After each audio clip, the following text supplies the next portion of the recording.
Good morning all of you. GR से inspire chemistry tech के इस वीडियो में आपका स्वागत है। आइए विद्युत रसायन के अंतर्गत मोस्ट इम्पोर्टेंट परीक्षा उपयोगी प्रश्न ओम का नियम क्या है, ओम का नियम लिखे, इस महत्वपूर्ण प्रश्न को हम जानेंगे।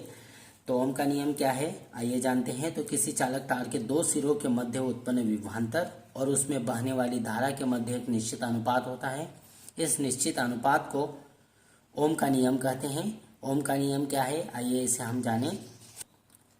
तो आइए इसे हम पुनः जाने। तो किसी चालक तार के दो सिरों के मध्य उत्पन्न विभवांतर अर्थात चालक तार के दो सिरों के मध्य उत्पन्न विभवांतर तथा उसमें बहने वाली धारा I के मध्य एक निश्चित अनुपात होता है जिसे ओम का नियम कहते हैं। इस नियम के अनुसार यदि किसी चालक की भौतिक परिस्थितियों में परिवर्तन न हो अर्थात भौतिक परिस्थितियां नहीं बदले, इसको हम इस प्रकार से समझ सकते हैं कि मान लिया जाए ये कोई चालक तार है 10 सेंटीमीटर, दूसरा चालक तार भी 10 सेंटीमीटर, तीसरा चालक तार भी 10 सेंटीमीटर और चौथा चालक तार भी 10 सेंटीमीटर लंबा, अर्थात लंबाई समान है।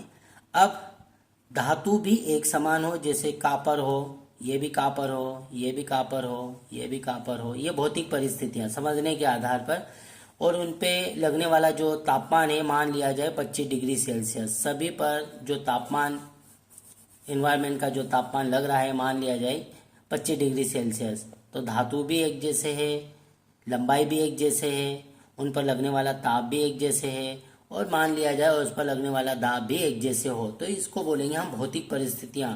तो यदि किसी चालक की भौतिक परिस्थितियों में परिवर्तन न हो, जैसे हमने कापर एक समान धातु है, एक समान ताप लग रहा है, एक समान दाब लग रहा है, एक समान लंबाई है, ये भौतिक परिस्थितियां हो गई।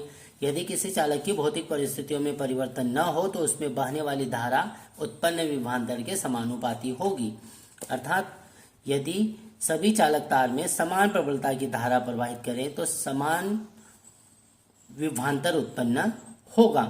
तो इसको हम पुनः समझ सकते हैं। यदि किसी चालक की भौतिक परिस्थितियों में परिवर्तन न हो, भौतिक परिस्थितियां न बदले, तो उसमें बहने वाली धारा अर्थात I एम्पियर की धारा जो बहती है उसमें बहने वाली धारा विभवांतर V के समानुपाती होती है, अर्थात I एम्पियर की धारा प्रवाहित करेंगे तो चालक तार के दो सिरों के मध्य विभवांतर उत्पन्न होगा, तो I V के समानुपाती होगा।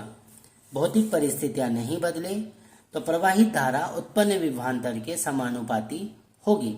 तो हम इसे कह सकते हैं यदि किसी चालक की भौतिक परिस्थितियों में परिवर्तन न हो तो उसमें बहने वाली धारा I विभवांतर V के समानुपाती होती है।